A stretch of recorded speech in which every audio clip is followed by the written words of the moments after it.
London by John Escott.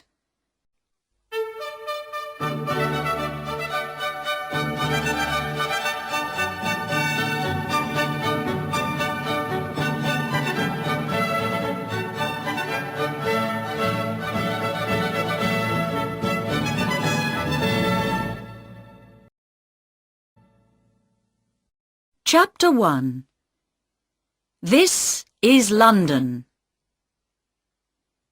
Every year, more than 9 million people come from countries all over the world to visit London.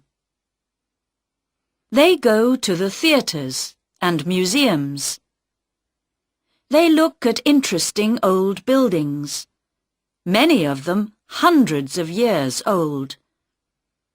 They sit or walk in the beautiful parks, or have a drink in a pub. They go to Oxford Street to look at the shops, or to Harrods. 2 million visitors go to the Tower of London. 1 million more go to see St. Paul's Cathedral. Yes, London is a big and beautiful city, with lots to see and do. But how did it all begin?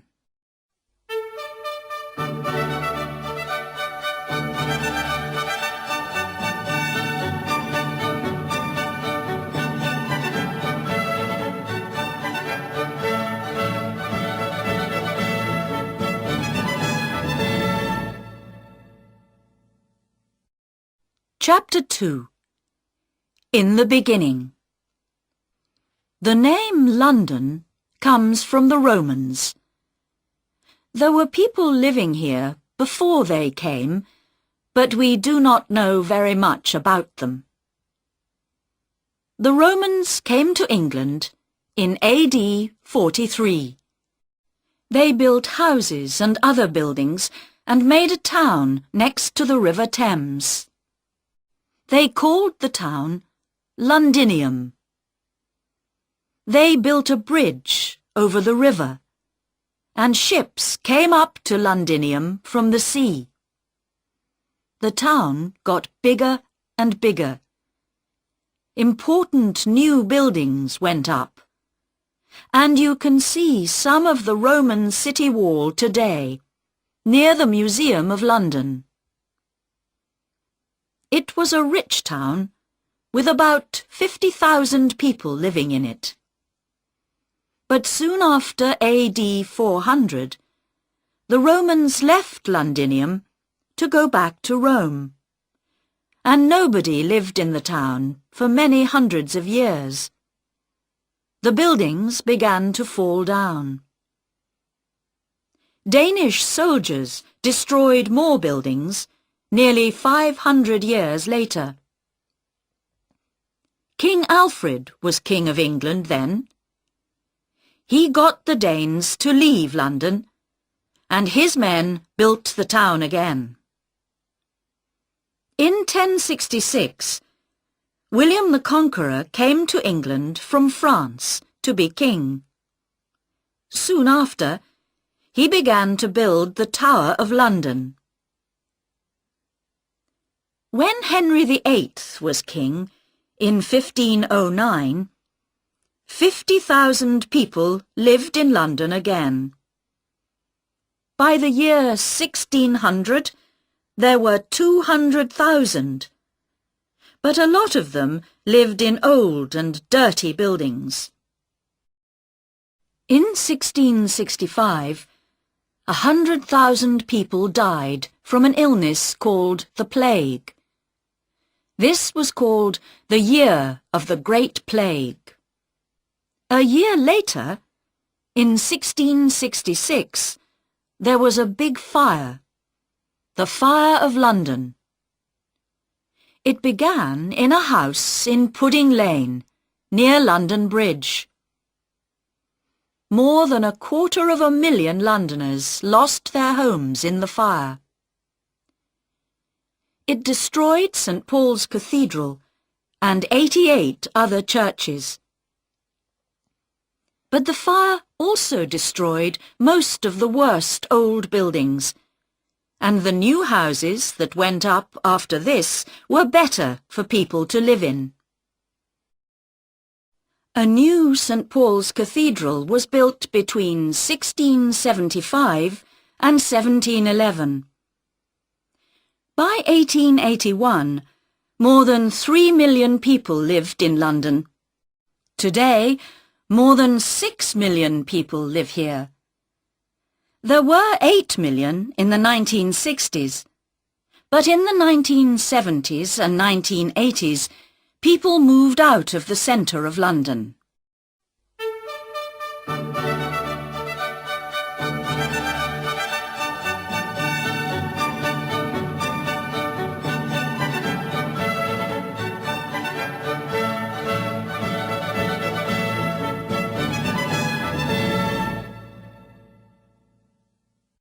Chapter 3. Visiting the City. A quick and easy way to get to different places in the city is to use an underground train. The trains run all day and most of the night.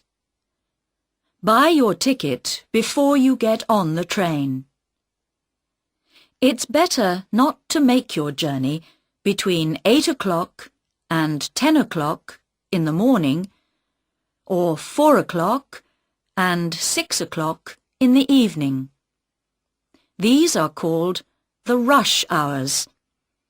Thousands of people are going to work or coming home again then, and it is difficult to move or to find a place to sit on the train. You can see much more of London from one of its famous red buses. Some special visitors' buses take you to many of the interesting places in the city on one journey. It takes about 1.5 hours, but you can break your journey and get off and on again at the different places you want to visit. London taxis are called black cabs. Most of them are black, but some are not. You can stop one if it has a for hire sign on it. The drivers are usually friendly and helpful. Why not take a boat trip along the River Thames? Boats leave Westminster Pier and Charing Cross Pier, and they go to Tower Pier and Greenwich.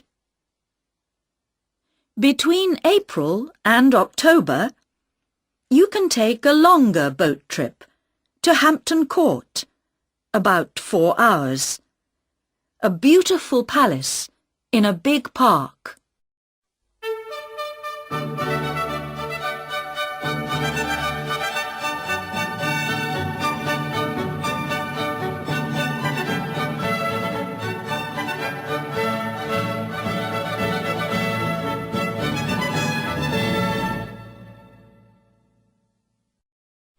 Chapter 4. Some places to go. The Queen has her London home at Buckingham Palace. It is at the end of the Mall, a long road that begins at Trafalgar Square. At 11:30 most mornings, the soldiers at Buckingham Palace change the guard. It takes about 30 minutes, and hundreds of visitors come to watch. And in August and September, you can usually visit some of the rooms in the palace. But there are always lots of people coming to see them, so be ready to wait. You can also visit the Royal Mews at the palace. This is the home of the Queen's horses and coaches. The Queen's Gallery is also at the palace, and you can visit it at most times of the year. Here you can see pictures from all over the world. The Tower of London is now a museum, and one of London's most famous buildings. More than 2 million people visit it every year. Yeoman warders, also called beefeaters, tell them all about the tower. You can see the crown jewels and visit the Bloody Tower and the White Tower. Or take a walk round the wall and perhaps see one of the tower's famous black birds, the ravens. Tower Bridge is near the Tower of London. It is one of the most famous bridges in the city and first opened in 1894. St. Paul's Cathedral is not far away, on Ludgate Hill. It was built by Sir Christopher Wren after the Fire of London. Wren built more than 50 London churches. Visitors can go up to the Golden Gallery to look across London.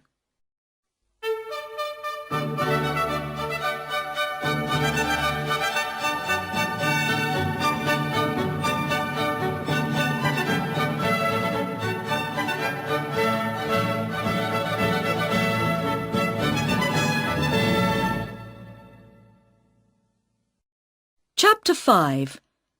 Westminster. Westminster Abbey is more than 900 years old and is a very famous London church.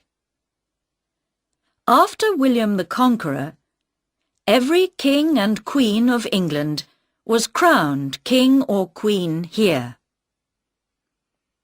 The Houses of Parliament are near Westminster Abbey. This is the home of the British government. The clock high up on the building is called Big Ben. The Prime Minister, the head of the British government, lives at 10 Downing Street. Walk along Parliament Street to Whitehall, past the government buildings, and you can see the little street on your left. Parks and gardens. When you are tired of looking at buildings, you can sit or walk in one of London's beautiful parks. Hyde Park has a lake in the middle called the Serpentine, and you can take a boat out on the water. It is a good place to get away from the crowds and the noise of the city.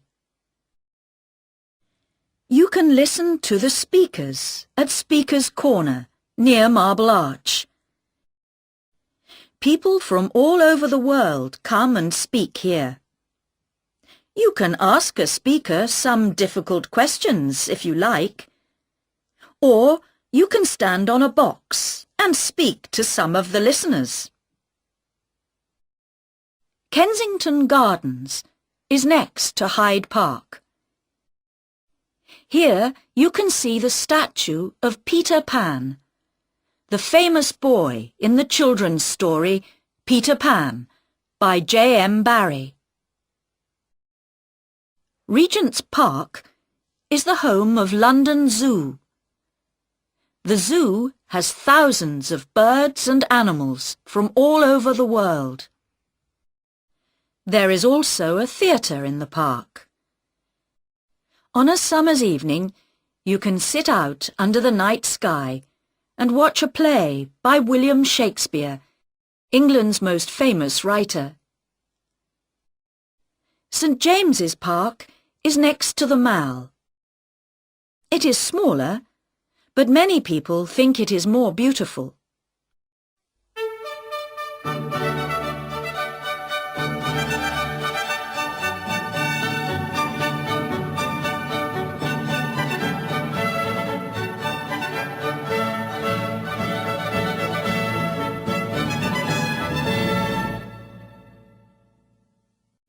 Chapter 6. Shops and Eating. The most famous shop in London, some people say the most famous in the world, is Harrods in Knightsbridge. It opened in 1849. Oxford Street has many big shops: Selfridges, Marks and Spencer, John Lewis, Debenhams. There are always lots of people looking at the shops here, but at Christmas, thousands more people come to see the wonderful Christmas lights and to buy things for their friends and family for Christmas.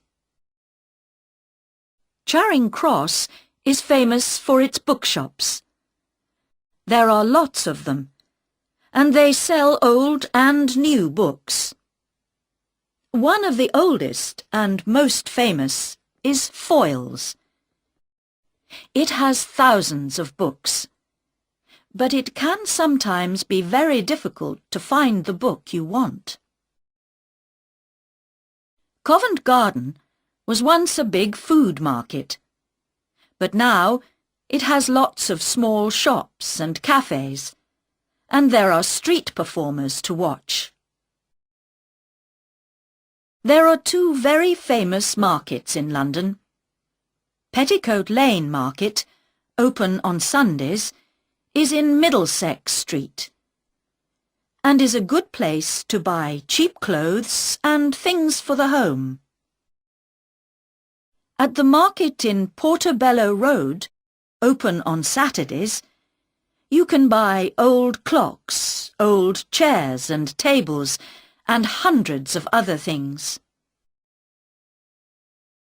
You can find food from nearly every country in the world in London. In Soho, in the West End of London, see map on pages 18 and 19. You can eat food from Italy, India, China, Japan, Greece, and lots more places. There are also thousands of pubs in the city. In many pubs, you can eat as well as drink. Or why not have some English fish and chips? They are cheap and good to eat. Or you can have tea at the Ritz in Piccadilly, or at the Savoy Hotel in the Strand.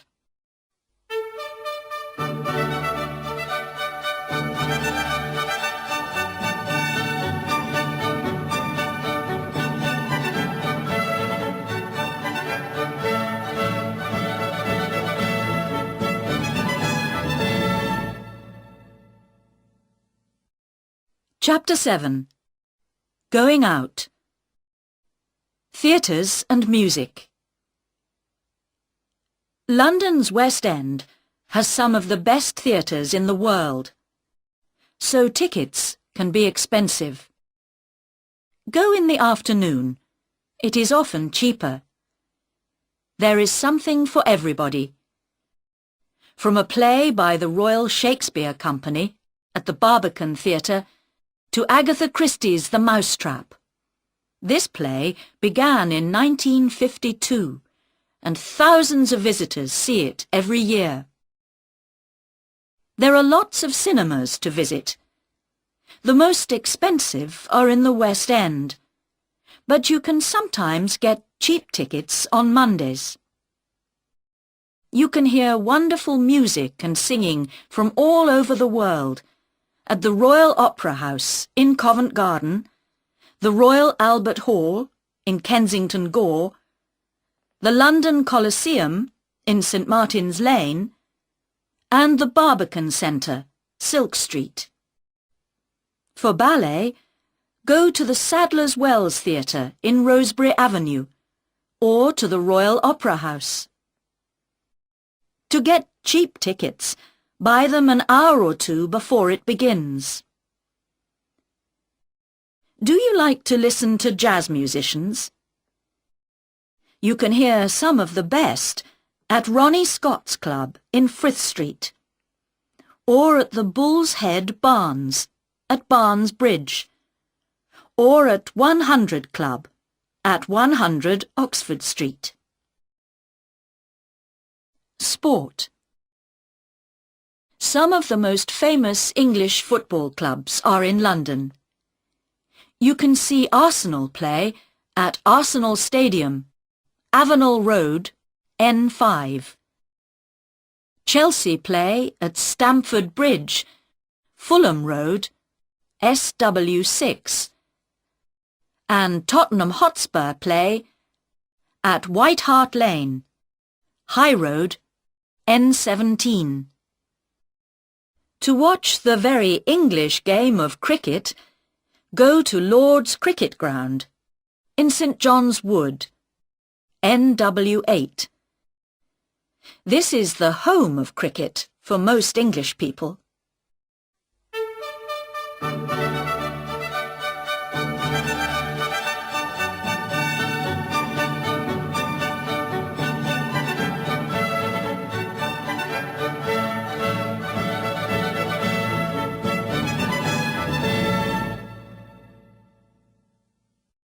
Chapter 8. Museums and Galleries. The British Museum in Great Russell Street is the biggest museum in Britain. Tickets are free. The Museum of London at 150 London Wall is one of the most interesting museums in the city. It tells the story of London and its people. One more museum that tells a story is the Museum of the Moving Image, MoMI, on the South Bank, under Waterloo Bridge. This tells the story of cinema and television, and there are many things for visitors to see and do. You can act with actors on a film set, or you can read the news on TV. 4 million people visit the National Gallery in Trafalgar Square every year. They come to look at more than 2,000 pictures. Tickets are free. At the National Portrait Gallery in St Martin's Place, you can see pictures of famous people. Tickets are free here too. The London Dungeon in Tooley Street is a museum of horror. 500,000 people visit it every year, but they don't always stay to see it all.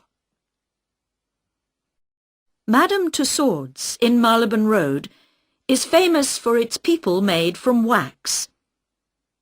You can see famous people from the past and famous people of today. Abraham Lincoln, Mahatma Gandhi, Nelson Mandela, Pavarotti, Marilyn Monroe, Charlie Chaplin, Sylvester Stallone. And in the Chamber of Horrors, you can see some very bad people.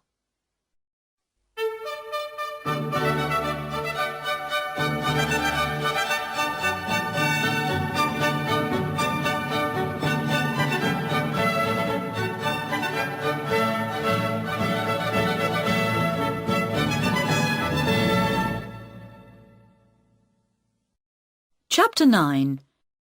Places and Parades. The City. Londoners often talk about the city. See map on pages 18 and 19. They are talking about the oldest part of London, the home of the Bank of England, and many other big offices. About 5,000 people live in the city, and at weekends it feels empty. But between Monday and Friday, nearly 500,000 people come here to work in the banks and offices. Look for the city men with their dark suits and umbrellas. St Paul's Cathedral is in the middle of the city, and the Bank of England has an interesting museum that you can visit.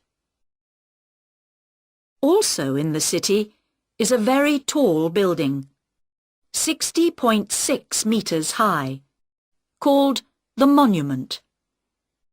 Christopher Wren built this too, and it stands on the place where the Fire of London began in 1666.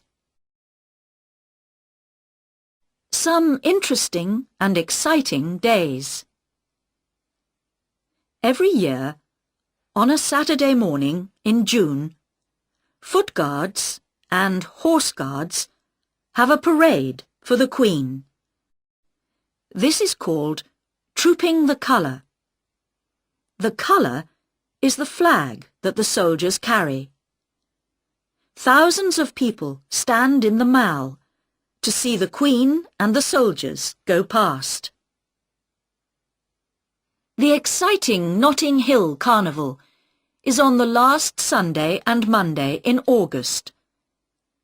There are 2 wonderful parades to watch, one on Sunday and one on Monday. And you can see them going through the streets near Portobello Road and Ladbroke Grove. On the second Saturday in November, Londoners can see their new Lord Mayor in the Lord Mayor's Show, a parade from Mansion House, the Lord Mayor's home, to the Strand. The Lord Mayor is the most important person in the city after the Queen. The first Mayor of London was Henry Fitzalan in 1189. They were not called Lord Mayors until the time of King Henry VIII. Big red buses, London policemen, Buckingham Palace, Speaker's Corner, Big Ben, Notting Hill Carnival. These are some of the things you can find in London. But there are many, many more. Come and see.